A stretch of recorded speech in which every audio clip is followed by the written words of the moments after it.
عليكم ورحمة الله وبركاته. الحمد لله رب العالمين والعاقبة للمتقين والصلاة والسلام على سيد الأنبياء محمد صلى الله عليه وسلم. وقال الله تعالى في القرآن الكريم: أعوذ بالله من الشيطان الرجيم. بسم الله الرحمن الرحيم. واتقوا يوما لا تجزي نفس عن نفس شيئا ولا يقبل منها شفاعة ولا يؤخذ منها عدل ولا هم ينذرون. صدق الله العلي العظيم. الحمد لله, আল্লাহ পাকের লাখ লাখ শুকরিয়া। আজকে আমরা এখানে জামিয়া সিদ্দিকিয়ায় মাসিক ইসলাহি মাহফিলে সমবেত হয়েছি। মাগরিবের পর থেকে আলহামদুলিল্লাহ অনেকেই বয়ান রেখেছেন, গুরুত্বপূর্ণ বয়ান দিয়েছেন, আপনারা শুনেছেন। বয়ান শোনা এবং বয়ানকে ধারণ করা দুই জিনিস।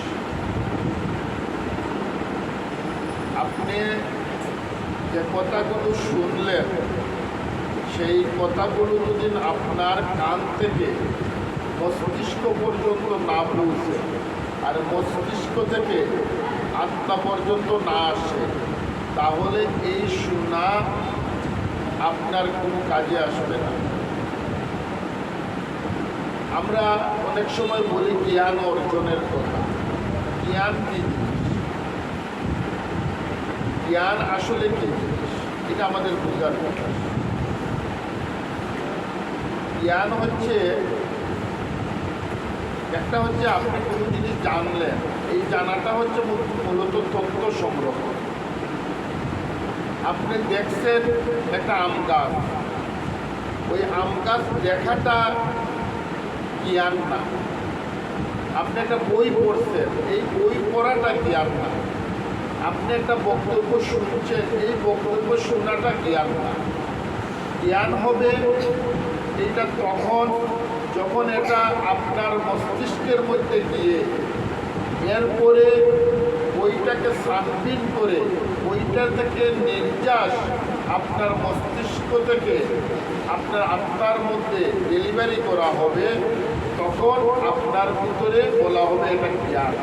যেমন উদাহরণস্বরূপ, একটা গ্লাসের মধ্যে আপনি পানি নিলেন, এটা ময়লা গ্লাসের মধ্যে, ওই ময়লা গ্লাসের মধ্যে পানি নিয়ে আপনি গ্লাসটা ধুয়ে পানিটা ফেলে দিলেন, এখানে রইলটা কি? গ্লাসটা পরিষ্কার হয়েছে, এটাই রয়েছে।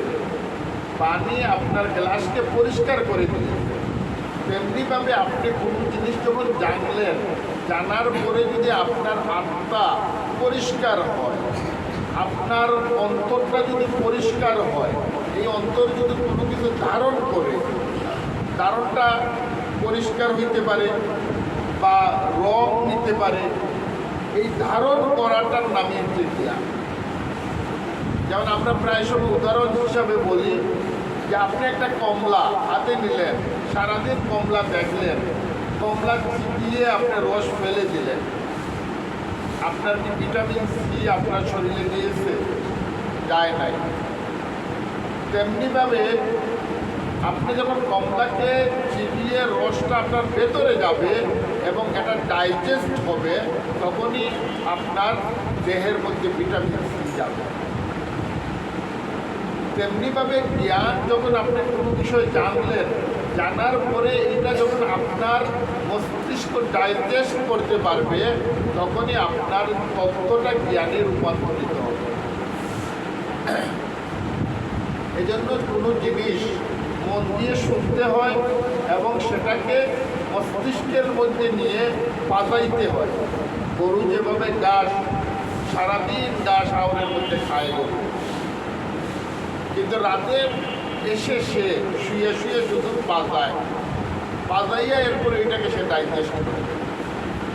তেমনিভাবে আপনি সারাদিন যা জানলেন ওই জানাটা নীরবে বসে, আমরা যেটাকে বলি ঘোরা খাবার মতো জ্ঞানের মধ্যে বসে আপনি যখন পাশ দিয়ে এটাকে ডাইজেস্ট করবেন আপনার ভেতরে, তখন এটা জ্ঞানে রূপান্তর হবে। এজন্য 1000 বই পড়লে, 1000 কিতাব পড়লে ইলিমদারি হওয়া যায় না, যতক্ষণ পর্যন্ত ওই ইলিমকে আপনি ডাইজেস্ট করেন, জানাটাকে ডাইজেস্ট করেন। আল্লাহ পাক কোরআন শরীফের মধ্যে অনেক কিছু বলেছে।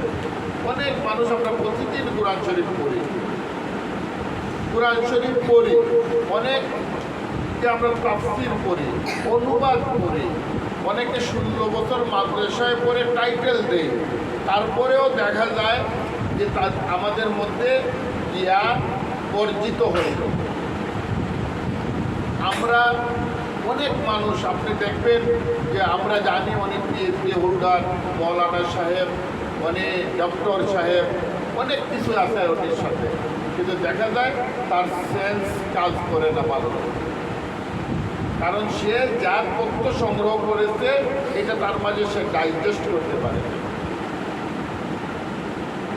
আমি যে আয়াত পড়েছি, এই আয়াত সূরা বাকারায় আল্লাহ পাক এর আগে বলতেছেন, ইয়া বানি ইসরাঈল আযকুরু নি'মাতি আল্লাতী আন'আমতু আলাইকুম ওয়া আন্নী ফাদ্দালতুকুম আলাল আলামিন।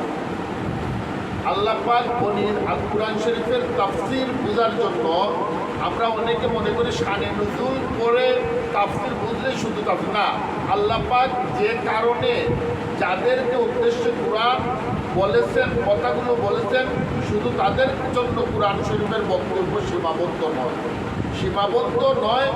এই কোরআনের বক্তব্য কিয়ামত পর্যন্ত প্রতিটি মানুষের জন্য আল্লাহ পাক নাযিল করেছেন। আল্লাহ পাক যদিও বনি ইসরাঈলকে উদ্দেশ্য করে বলতেছেন, ইয়া বানি ইসরাঈল আযকুরু নি'মাতি আল্লাতী আন'আমতু আলাইকুম ওয়া আন্নী ফাদ্দালতুকুম আলাল আলামিন। হে বনি ইসরাঈল, তোমরা নিয়ামতের শুকরিয়া আদায় করো, তোমরা নিয়ামতের শুকরিয়া আদায় করো। তোমাদেরকে যে আল্লাহ পাক দুনিয়ায় শ্রেষ্ঠত্ব দান করেছেন, সেটার নিয়ামতের শুকরিয়া আদায় করো। প্রথমে বলতেছেন, এখানে যদি আল্লাহ বনি ইসরাঈল না বলে ইয়া আইয়ুহান নাস বলতেন, তাহলেও এটা শুদ্ধ হইত। হে মানব সমাজ, তোমরা নিয়ামতের শুকরিয়া আদায় করো, আল্লাহ পাক তোমাদেরকে শ্রেষ্ঠত্ব দান করেছেন গোটা মাখলুকের উপর। এরপরে আল্লাহ পাক বলতেছেন, ইয়া বানি ইসরাঈল আযকুরু নি'মাতি আল্লাতী আন'আমতু আলাইকুম ওয়া আন্নী ফাদ্দালতুকুম আলাল আলামিন ওয়াত্তাকু ইয়াওমান লা তাজজি নাফসুন আন নাফসিন শাইআন ওয়া লা ইউখাযু মিনহা আদলুন ওয়া লা তানফাউ ওয়া লা ইউখাযু মিনহা আদলুন ওয়া লা তানফাউ শাফাআতুন ওয়া লা হুম ইসতারুন। হে বনি ইসরাঈল, তোমরা নিয়ামতের শুকরিয়া আদায় করো, আল্লাহ পাক তোমাদেরকে শ্রেষ্ঠত্ব দান করেছেন, এবং তোমরা সেদিনের কথা স্মরণ করো যেদিন কেউ কারো কোনো কাজে আসবে না। আল্লাহ কিয়ামতের কথা বলতেছেন এখানে, যেদিন কেউ কারো কোনো কাজে আসবে না, কেউ কাউকে কোনো সাহায্য করবে না, কেউ কাউকে বিনিময় কিছু দিতে পারবে না। সেদিনের কথা স্মরণ করার জন্য আল্লাহ পাক বলতেছেন এই আয়াত। এখন আমরা যদি বলি যে আমাদেরকে আল্লাহ পাক এই কথা বলতেছে যে আমরা আল্লাহ পাক যা দিয়েছেন আমাদেরকে নিয়ামতের শুকরিয়া আমরা আদায় করব। আল্লাহ পাক আমাদেরকে কি দিয়েছেন? আল্লাহ পাক আমাদেরকে চক্ষু দিয়েছেন। কি দিয়েছেন? চক্ষু দিয়েছেন। আমরা চোখ দিয়ে দেখতে পাই। যদি আমাদের চক্ষু না থাকতো, আমরা অন্ধ হইতাম, তাহলে আমরা দুনিয়ায় দেখতে পাইতাম। এই চক্ষু যার নাই, যার চক্ষু নাই, তাকে জিজ্ঞেস করো চক্ষু কত বড় নিয়ামত। দৃষ্টির শক্তি কত বড় নিয়ামত। এক সপ্তাহ তোমার চোখ বন্ধ করে চোখকে বাইন্দা রাইখা দেখতো দুনিয়া কেমন লাগে, তখন বুঝতে পারবে আল্লাহ পাক কত বড় নিয়ামত দিয়েছেন এই চোখ। যার কান নাই, কানে শুনে না বধির, তাকে জিজ্ঞেস করো শ্রবণ শক্তি কত বড় নিয়ামত। যার কথা বলতে পারে না, বুবা, তাকে জিজ্ঞেস করো কথা বলার শক্তি কত বড় নিয়ামত। যার হাত নাই, তাকে জিজ্ঞেস করো হাত কত বড় নিয়ামত। যার পা নাই, তাকে জিজ্ঞেস করো পা কত বড় নিয়ামত। অর্থাৎ আমার শরীরের প্রতিটা অঙ্গের কথা যদি আমরা চিন্তা করি, আর কোনো ধনের দরকার নাই, আর কোনো সম্পত্তির দরকার নেই, শুধু যদি চিন্তা করি যে আমার একটা কিডনি, ইন্নালিল্লাহ, যদি কারো কিডনি নষ্ট হয়ে যায় এবং প্রতিদিন ডায়ালিসিস করতে হয়, সে কত বড় নিয়ামত থেকে বঞ্চিত হচ্ছে, এটা তাকে জিজ্ঞেস করলে পাওয়া যাবে। এর জন্য মাঝে মধ্যে হসপিটাল যাওয়া উচিত, হাসপাতালে গিয়ে রোগীদেরকে দেখা উচিত। দেখলে পরে বোঝা যাবে আল্লাহ পাক আমাদেরকে কত নিয়ামত দান করেছেন আমাদের দেহের ভেতরে। একটা দাঁতের মধ্যে যদি ব্যথা করে, সারা রাত মাথা ব্যথা, দাঁতের ব্যথা, ঘুমাইতে পারে না মানুষ, এই যে দাঁতে ব্যথা করতেছে না, এটা একটা নিয়ামত। পেটের ভিতরে সামান্য ব্যথা হলে ওই হুল্লোড় শুরু হয়ে যায়, এই যে আমার পেটে ব্যথা করতেছে না, এটা একটা নিয়ামত। আমি যে ভাত খেতে পারতেছি, যদি ভাত চিবিয়ে খেতে না পারতাম আর ডাক্তার নাক দিয়ে পাইপ ঢুকাই আমাকে খাওয়াইতো, তাহলে বুঝতাম আমরা আমাদের জিহ্বা, আমাদের যে চিবিয়ে খাওয়ার শক্তি কত বড় নিয়ামত। চিন্তা করেন আপনার দেহের ভেতরে আল্লাহ পাক কত নিয়ামত দান করে। আপনার পেটের ভেতরে যদি টয়লেট বন্ধ হয়ে যায়, 1-3 দিন যদি কারো টয়লেট না হয়, তাহলে সে বুঝতে পারে টয়লেট হওয়া কত বড় নিয়ামত। প্রস্রাব যদি বন্ধ হয়ে যায়, হসপিটাল গিয়ে দেখবেন কত লোক লক্ষ লক্ষ টাকা খরচ করতেছে, শুধু তার প্রস্রাব হচ্ছে না। এজন্য এগুলো সব কিছু আল্লাহ পাকের নিয়ামত। এরপরে আল্লাহ পাক কি দিয়েছেন? বৃক্ষরাজি দিয়েছেন, ফল দিয়েছেন আমাদেরকে খাওয়ার জন্য, ফসল দিয়েছেন জমিনে আমাদেরকে খাওয়ার জন্য, বাতাস দিয়েছেন আমরা অক্সিজেন নেওয়ার জন্য, সূর্য দিয়েছেন আমরা ভিটামিন ডি নেই, অনেক তাপমাত্রা নিয়ে থাকি। আমরা যে বড় হই, আমরা যে শক্তিশালী হই, সূর্য না হইলে আমাদের এটা হতো না। আলো না হইলে আমাদের ভিটামিন ডির অভাব দেখা দিত, আমাদের শরীর থেকে আটটিগুলো একবারে নরম হয়ে ওই যে কি বলে এক ধরনের পুক আছে না, যেগুলোর ভেতরে হাড্ডি নেই, কমদিলকার মতো আমরা চলতাম। এজন্য প্রত্যেকটা জিনিস আল্লাহ পাকের নিয়ামত।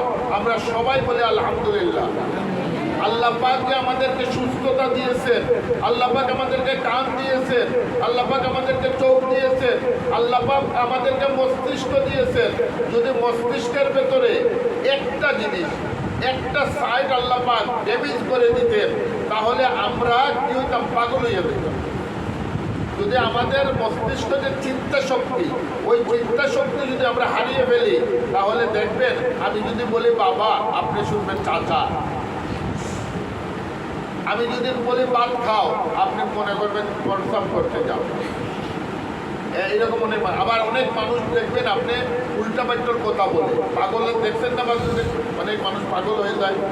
ওই পাগল হয়ে গেলে আপনি বুঝতে পারতেন আল্লাহ পাক আপনার মস্তিষ্ককে কত বড় নিয়ামত দান করেছেন। ওই কথাই আল্লাহ পাক বলতেছেন, ইয়া বানি ইসরাঈল আযকুরু নি'মাতি আল্লাতী আন'আমতু আলাইকুম ওয়া আন্নী ফাদ্দালতুকুম আলাল আলামিন। এটাকে আপনি ইয়া বানি ইসরাইল না বলে ইয়া ইউয়ান নাস যদি আনেন, হে মানব সকল, তোমাদেরকে আমি কত নিয়ামত দিয়েছি, আর ওই নিয়ামতগুলো দিয়েছি বলেই তোমরা মানব জাতির মধ্যে শ্রেষ্ঠ, তোমরা গোটা উম্মতের মধ্যে শ্রেষ্ঠ, তোমরা গোটা মাখলুকাতের মধ্যে শ্রেষ্ঠ, তোমরা ফেরেশতাদের মধ্যে শ্রেষ্ঠ, তোমরা আসমান জমিন পাহাড় পর্বত সব কিছু থেকে শ্রেষ্ঠ। কিন্তু তোমরা ভুলে যেও না, তোমাদের এই দিন শেষ দিন নয়, আরো দিন আছে। এই দিন নিয়ে যাবে সেই দিনের কাছে। অর্থাৎ এমন একদিন আসবে যেদিন তোমার প্রাণ তোমার ভিতর থেকে চলে যাবে, তুমি শ্বাস নিতে পারবে না, তোমার চোখ আর দেখবে না, তোমার কান আর শুনবে না, তোমার পা আর চলবে না, তোমার হার্টবিট আর চলবে না। সবাই বলবে, রহিমউদ্দিন আল বলবে না, বলবে তুমি লাশ হয়ে গেছো। কেউ বলবে না রহিম সাহেবের বাড়িতে যাচ্ছি, সবাই বলবে মুর্দা বাড়িতে যাচ্ছি। তোমার নাম পরিবর্তন হয়ে গেছে, তোমার পরিচয় পরিবর্তন হয়ে যাবে যেদিন তোমার শ্বাস ভিতর থেকে চলে যাবে। তুমি কি হইবে? লাশ হয়ে যাবে, লাশ।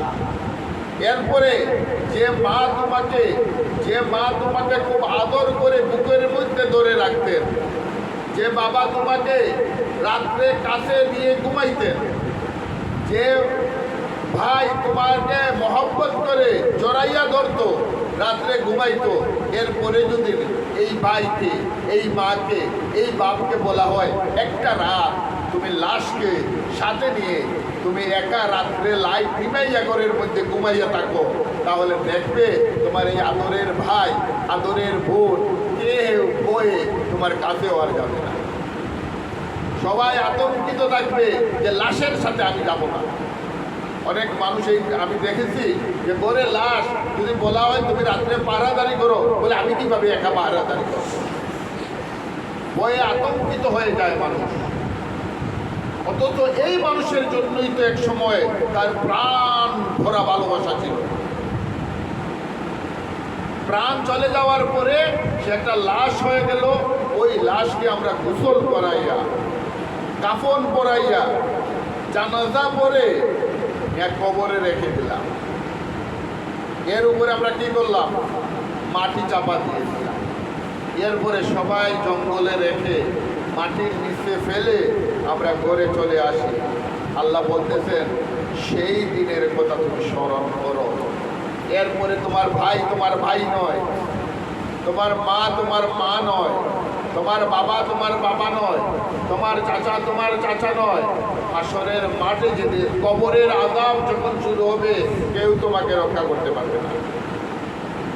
একমাত্র তোমাকে রক্ষা করবে তোমার আমল, তোমার ঈমান। যখন তুমি হাসরের মাঠে দাঁড়াবে, হাসরের মাঠে তোমার মাথার উপর চলে আসবে সূর্য। সূর্যটা এইভাবে মুখ দেখিয়ে দেবে। এখন তো আমরা সূর্যের পিঠ সাইড দেখতেছি, তখন সূর্যটা একবারে আধা উপরে চলে আসবে। এত দূরের সূর্য চৈত্র মাসে মক্কায় যদি কেউ যায়, গরমের মৌসুমে সূর্যের নিচে দাঁড়াইতে পারবে। এই সূর্য, আমরা তো নাতিশীতোষ্ণ এলাকার লোক, এর জন্য সূর্যের তাপ এতটুকু অনুভব করি না যতটুকু মক্কা মদিনায় মানুষ বা মরুভূমিতে অনুভব করে। এর চাইতে আরো শক্তিশালী হয়ে সূর্য মাথার উপর চলে আসে।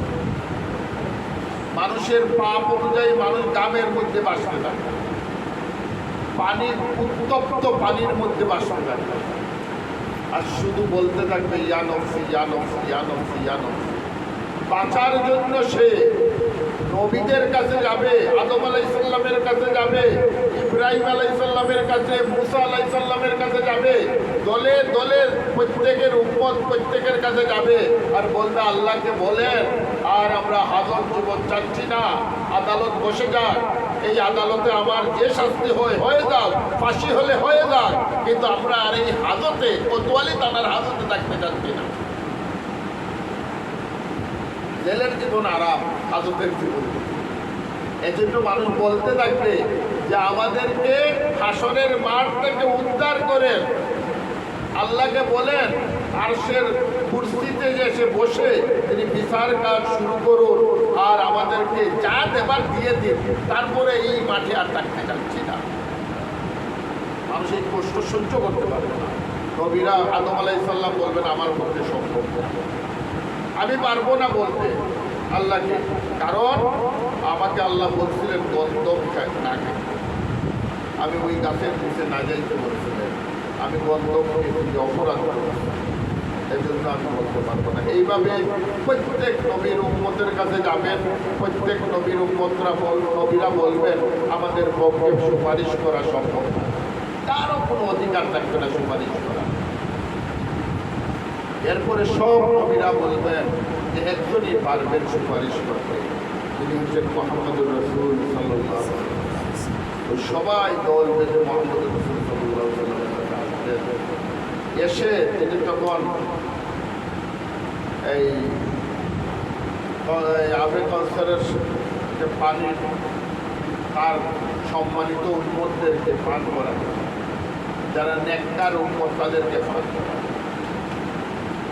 ওই অবস্থায় অন্য নবীর উম্মতরা এসে দাঁড়াবেন, প্রত্যেক নবীর উম্মতদের থেকে কিছু প্রতিনিধি এসে দেখবেন এই হালাত, তখন তারা বলবেন যে আল্লাহ রাসূল সাল্লাল্লাহু আলাইহি সাল্লাম আপনি সুপারিশ করুন আল্লাহর কাছে।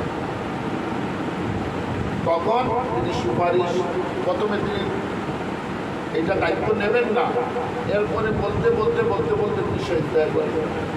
ওই সিজদায় পড়া অবস্থায় জিবরিল আমিনকে আল্লাহ পাক হুকুম করবেন যাও আমার হাবিবকে বলো উঠে দাঁড়ানোর জন্য। আল্লাহ রাসূল সাল্লাল্লাহু আলাইহি ওয়াসাল্লাম বলবেন না আমি দাঁড়াবো না যতক্ষণ পর্যন্ত আল্লাহ বিচার কাজ শুরু করবেন। তখন হযরত জিবরাইল আলাইহিস সালাম এই খবর দিয়ে আল্লাহকে বলবেন, আল্লাহ তখন আবার জিবরাইলকে বলবেন যাও আমার হাবিবকে বলো উঠে বসার জন্য, আমি বিচার কার্য শুরু করতেছি।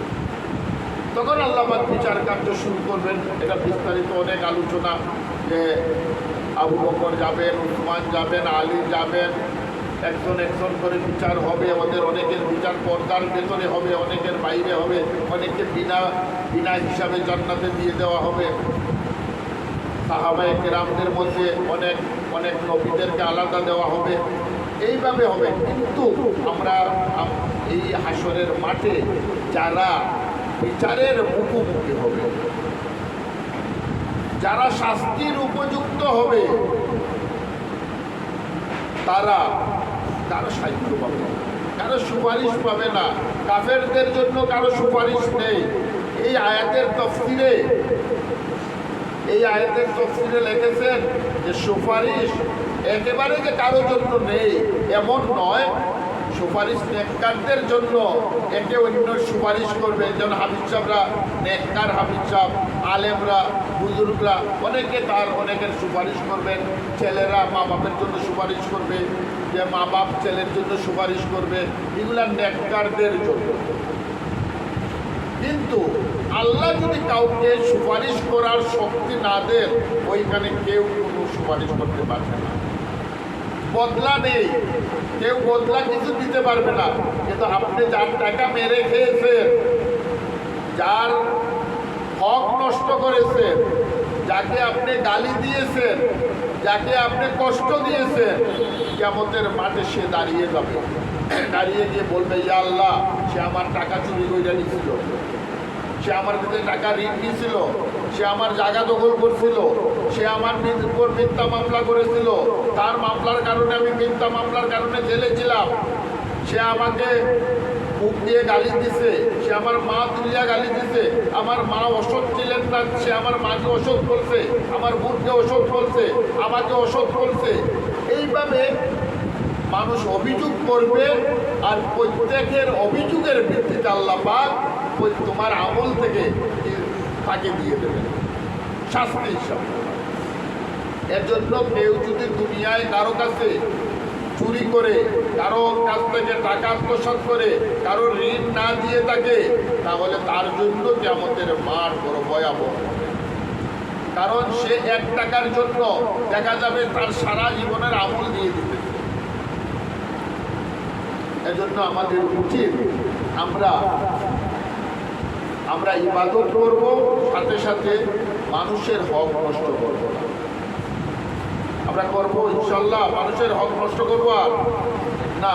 আমরা কারো কাছ থেকে ঋণ নিতে পারি, কর্জে হাসানা নিতে পারি, কিন্তু আমরা কর্জে হাসানা নিলে তার পয়সা সময় মতো ফেরত দেব।